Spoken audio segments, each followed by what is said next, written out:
श्री स्वामी समर्थांचे खास आणि प्रभावी उपाय हे पती पत्नींच्या संबंधासाठी खास मानले जातात. त्यामधील नंबर 1, पतीचा विश्वास वाढवण्यासाठी उपाय. दर गुरुवारी सकाळी पांढऱ्या फुलांचा हार श्री स्वामी समर्थांच्या फोटोला किंवा मूर्तीला अर्पण करा आणि मनोमन प्रार्थना करा, माझ्या संसारात विश्वास प्रेम असं निर्माण कर. यामुळे पतीचे मन हळूहळू सौम्य होऊन शंका आत्मविश्वास कमी होतो. नंबर 2, चिडचिड कमी करण्यासाठी उपाय. संध्याकाळी घरात स्वामी समर्थांचा नामजप ओम श्री स्वामी समर्थ दिवा लावून करा. याचा फायदा घरातला ताण तणाव राग भांडण हे सर्व जे काही आहे ते हळूहळू नाहीसे व्हायला लागतात. नंबर 3, पती बायको बरोबर गोड बोलावा यासाठी उपाय. आठवड्यातून एकदा स्वामी समर्थांच्या चरणी मध अर्पण करा व नंतर ते मध थोडा प्रसाद म्हणून पतीला द्या. याचा फायदा असा होतो की पतीच्या बोलण्यात गोडवा आणि समजूतदारपणा येतो. नंबर 4, पतीचे बाहेरचे अनैतिक संबंध तोडण्यासाठी रात्री पती झोपल्यानंतर त्याच्या उशाखाली श्री स्वामी समर्थांचे नाव लिहिलेली चिठ्ठी ठेवा. उदाहरणार्थ ओम श्री स्वामी समर्थ. याचा फायदा चुकीचे आकर्षण बाहेरची नाती हळूहळू दूर होतात. नंबर 5, संसारात शांती यावी म्हणून प्रत्येक गुरुवारी स्वामी समर्थांना तुळशी पत्र वाहा आणि दोघांनी मिळून प्रसाद बनवून खा. याचा फायदा असा होतो की संसारातील कटुता नाहीशी होते आणि दोघांमध्ये समजूत वाढते. नंबर 6, घरात सौख्य आणण्यासाठी रात्री झोपण्याआधी बायकोने 11 वेळा ओम श्री स्वामी समर्थ असा नामजप करून पतीवर हात ठेवावा. याचा फायदा असा होतो की पतीच्या मनातील नकारात्मकता कमी होते आणि घरात शांती आणि आपुलकी वाढते. नंबर 7, पतीला दारू किंवा मग नशीची सवय असेल तर गुरुवारी स्वामी समर्थांना पांढरी साखर वाहा आणि ती परत आणून पतीच्या चहात टाका. जर त्याला आवडत नसेल तर गुपचूप टाका. याचा फायदा असा आहे की नशेची ओढ हळूहळू कमी होते. नंबर 7, घरात नेहमी भांडण होत असतील तर घराच्या मुख्य दाराजवळ दर गुरुवारी हळद कुंकू लावा आणि स्वामी समर्थांचे नामजप करा. याचा फायदा असा होतो की वाईट शक्ती दूर होऊन घरात तुमच्या शांती टिकून राहते. नंबर 8, मुलं जर तुमचे हट्टी असतील ना किंवा मग ऐकत नसतील तर मुलांना रोज थोडं दूध देताना ओम श्री स्वामी समर्थ हा मंत्र मनात म्हणा. याचा फायदा असा होतो की मुलांचा स्वभाव सौम्य होतं आणि मुलगा तुमचा आज्ञाकारक होतो. नंबर 9, पैशाची जर तुम्हाला अडचण होत असेल तर स्वामी समर्थांना प्रत्येक गुरुवारी लाल फूल वाहा व मनोमन प्रार्थना करा, माझ्या घरात लक्ष्मीचा वास असू दे. याचा फायदा असा होतो की पैशाची आवक वाढते आणि तुमच्या खर्चावर नियंत्रण राहते. नंबर 10, पती कुटुंब वाईट संगतीत अडकले असतील तर रात्री झोपण्याआधी स्वामी समर्थांचे 11 वेळा नाम उच्चारून पाण्याच्या ग्लासवर फुंकर मारा व तो पती किंवा मग कुटुंबियांना द्या. याचा फायदा असा होतो की चुकीच्या मित्रमंडळीपासून दुरावा येतो. नंबर 11, घरात नेहमी वाद ताण असेल तर गुरुवारी संध्याकाळी स्वामी समर्थांच्या फोटो पुढे 2 दिवे लावा, 1 तुपाचा आणि 1 तेलाचा. याचा फायदा असा होतो की वादळासारखा ताण शमतो आणि नात्यांमध्ये खूप सौम्यता येते. 12, पती पत्नी रात्री उशिरा घरी येत असतील तर स्वामी समर्थाचे नाम घेऊन दाराजवळ उंबरठ्यावर रोज तुळशीपत्र ठेवा. याने फायदा असा होतो की उशिरापर्यंत बाहेर फिरणं कमी होते आणि त्यांच्यावर असणाऱ्या जबाबदारीची जाणीव त्यांना होते.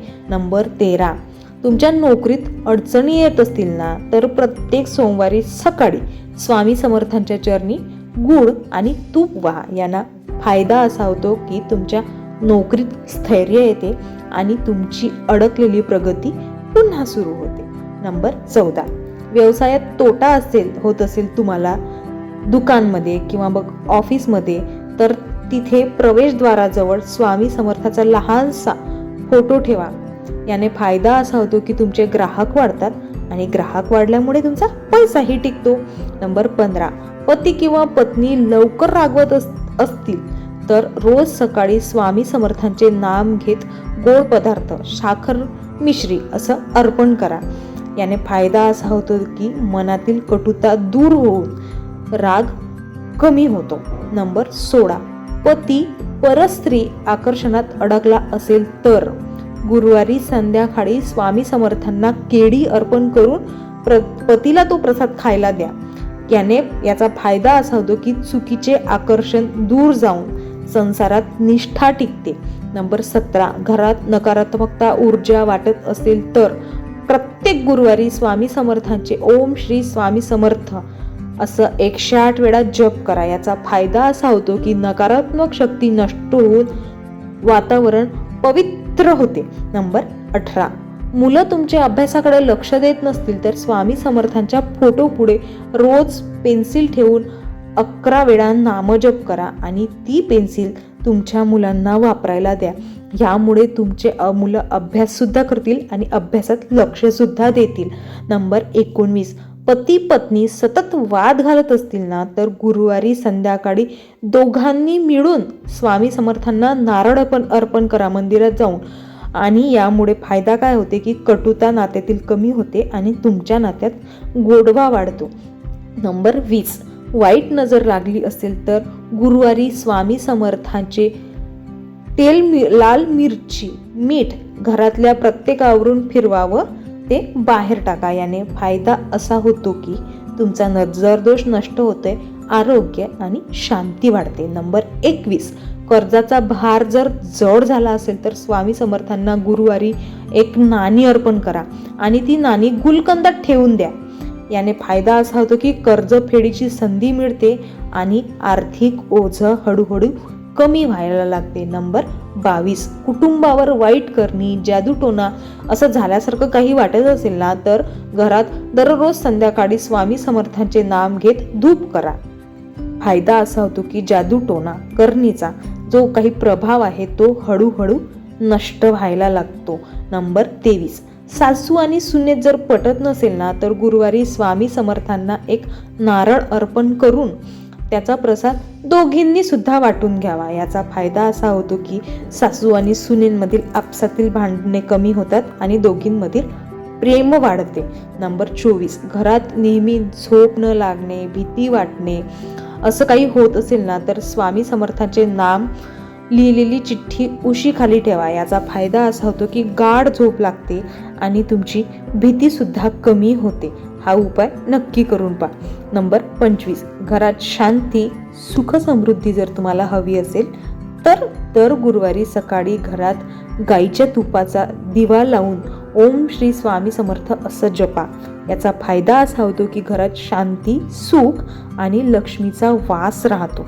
नंबर 26, नवीन घरात शांती नसेल तर घरात प्रवेश केल्यानंतर पहिल्या गुरुवारी स्वामी समर्थांचे नाम घेत दिवा लावा. याने वाईट शक्ती नष्ट होते आणि घरातील तुमच्या वातावरण जे आहे ते पवित्र होते. नंबर 27, पतीला वाहन अपघात होत असेल ना तर गुरुवारी स्वामी समर्थांना पिवळं फूल अर्पण करा आणि ते फूल पतीच्या वाहनात ठेवा. याने फायदा असा होतो की तुमच्या पतीचा अपघातापासून संरक्षण होते आणि अपघात टळतो. नंबर 28, व्यवसायात ग्राहक येत नसतील तर दुकानात स्वामी समर्थाचे छोटेसे तुळशीपत्र ठेवा स्वामी समर्थांजवळ. याचा फायदा असा होतो की तुमच्या विक्रीत वाढ होते, ग्राहक आकर्षित होतात आणि यामुळे लक्ष्मी सुद्धा स्थिर राहते. नंबर 29, नातेवाईकांमध्ये भांडण वाढत असतील तर स्वामी समर्थांना 5 सुपाऱ्या ठेवा व नंतर त्या घरात ठेवा. याचा फायदा असा होतो की आपसी वाद शमतात आणि ऐक्य वाढतं. नंबर 30, पती पत्नींमध्ये संवाद तुटला असेल तर गुरुवारी गूळ म्हणजे काहीतरी गोड पदार्थ करून ते प्रसाद म्हणून दोघांनी मिळून खा. याचा फायदा असा होतो की नात्यात गोडवा व संवाद वाढतो. हे उपाय अत्यंत प्रभावशाली आहेत. नियमित केलं तर तुम्हाला याचा फायदा नक्कीच जाणवेल. व्हिडिओ शेवटपर्यंत बघितल्याबद्दल तुमचे मनापासून आभार. व्हिडिओ आवडला असेल तर एक कमेंट करा आणि लाईक करा आणि असेच नवनवीन व्हिडिओ पाहण्यासाठी आपल्या चॅनलला सबस्क्राईब सुद्धा करा. श्री स्वामी समर्थ. जय जय स्वामी समर्थ.